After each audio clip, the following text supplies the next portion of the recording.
Hello बच्चों, let's see the question. The question is, what is the sum of the oxidation numbers of various atoms in bisulfate ion HSO4 negative? इस question में हमसे पूछा है कि जो यहाँ पे बाइसल्फेट आयन दे रखा है उसमें सारे एटम्स के ऑक्सीडेशन नंबर्स का सम कितना होगा। तो चलिए इसका सॉल्यूशन देख लेते हैं।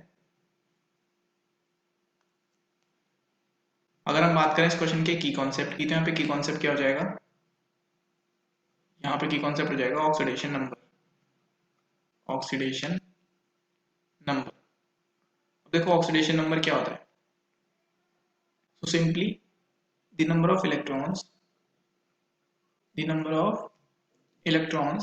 that an atom can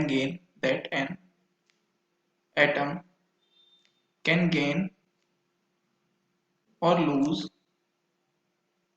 can gain or lose by forming chemical bond with another atom with another atom। जब कोई एटम किसी दूसरे एटम के साथ में केमिकल बॉन्ड फॉर्मेशन करता है तो वहां पे जितने इलेक्ट्रॉन्स का लूज या गेन होता है उसी को हम ऑक्सीडेशन नंबर या ऑक्सीडेशन स्टेट बोलते हैं। क्लियर। देखो यहाँ पे क्या गिवन है, बाइसल्फेट आयन दे रखा है HSO4 नेगेटिव, HSO4 नेगेटिव। हमें इसके सारे एटम्स का ऑक्सीडेशन नंबर का सम निकालना है। कैसे निकालेंगे, सबसे पहले हम क्या करेंगे, जितना हमें जिन जिन का पता है वो लिख लेंगे।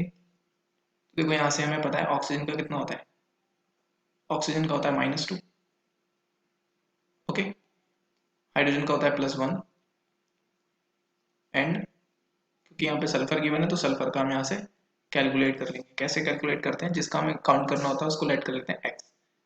तो हाइड्रोजन का +1 प्लस सल्फर का x लेट कर लिया हमने, प्लस ऑक्सीजन के 4 एटम्स हैं और ऑक्सीजन का होता है -2 is equals to total charge है -1। देखो कैसे निकालते हैं, जिसका हमें कैलकुलेट करना है उसको x लेट कर लेते हैं, बाकी जिनका हमें पता है उन सभी के ऑक्सीडेशन नंबर्स को ऐड कर देते हैं। किसके इक्वल कर देते हैं, टोटल जो वहां पे चार्ज गिवन होता है उसके इक्वल कर देते हैं। यहाँ से x की वैल्यू को जब हम कैलकुलेट करेंगे कितना आएगा, देखो ये आ जाएगा x +1 -8 इज इक्वल्स टू -1। ये हो जाएगा -1 + 7 कितना आएगा यहाँ से +6। इसका मतलब क्या हुआ कि जो SSO4 नेगेटिव है उसमें सल्फर की ऑक्सीडेशन स्टेट है +6। अब हमसे सम पूछा है टोटल का, तो सम कैसे करेंगे, सभी को ऐड कर देंगे।